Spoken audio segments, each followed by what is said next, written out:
Hello, welcome to Cultivating Keepsakes. I'm Eden, and I'm so glad you're here. Today I'm making a patriotic mason jar. The first thing I did was take this mason jar from Dollar Tree and pull off the foam flowers and the felt leaves that were on the front so that later I could put craft paper over it. And then I took the stickers off of the back because that's the side I'm going to be using as my front. And I gave it 2 good coats of my Dixie Belle chalk paint in the color Fluff. And then I drilled some holes along the top of the mason jar. And then I took this little tag I had and a piece of scrapbook paper. I'm pretty sure it came from Hobby Lobby. And I used my DIY liquid patina to attach the paper to the front of the tag. I didn't put enough on there at first, so I had to add some more. And then I just pressed it down really good and put it to the side to dry. And then I took this napkin that I got from another crafter, and I thought I got all the extra plies off, but I missed one, so I'm just removing that because you only want the top piece of the napkin or the top ply of the napkin when you're doing decoupage. And then I used my Elmer's jumbo glue stick to attach that to the front of the mason jar. You just want to put it on real good and give it a thick coat of the Elmer's glue. And I've never had a problem with it coming up, like I've said in the past.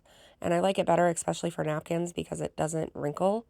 But I did leave this part in normal speed so that you could see that I go really slow. You don't want to go too fast when you're working with napkins because you'll end up getting tears and wrinkles, and that won't be good. So you want to go nice and slow and be really careful. And then I took my scissors and cut off a lot of the excess napkin. And then I used my little gator sander. You can get these things at like almost any hardware store. I'm pretty sure Walmart carries them. Amazon definitely has them. That's where I got mine. And Temu has them. And then I just got rid of the rest of the excess napkin using that. And then I did the same thing with my tag. I just sanded away all of the extra paper.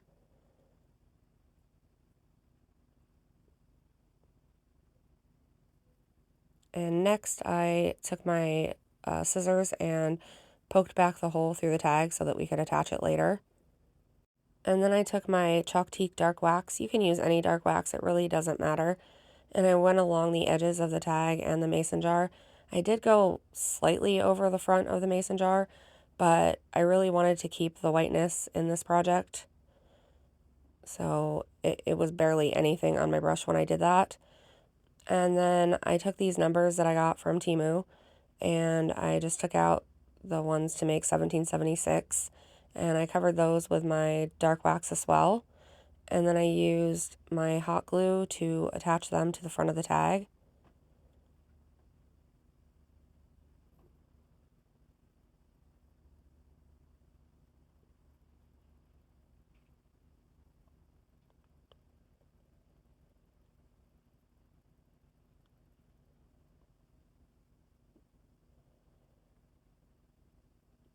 And then I set that to the side. And then I took my Waverly paint in the color Truffle, and I painted the part that hadn't been finished on the mason jar, so where the ring would normally be. And I put a good coat of that on there.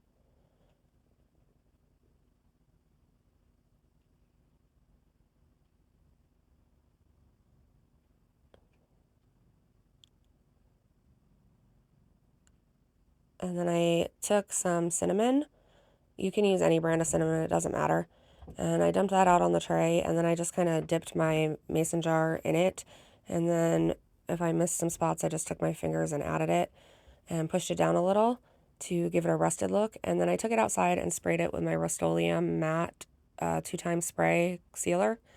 And that really makes the rust pop or look more rusty. And then I took some twine that came from the Dollar Tree.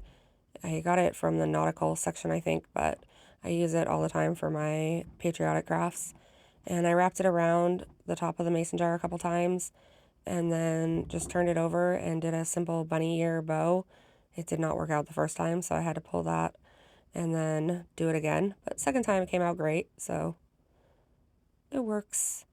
And then, let's see, I cut off the tails a little bit, but not all the way yet, and gave it a little dab of hot glue to hold the bow where I wanted it to be held.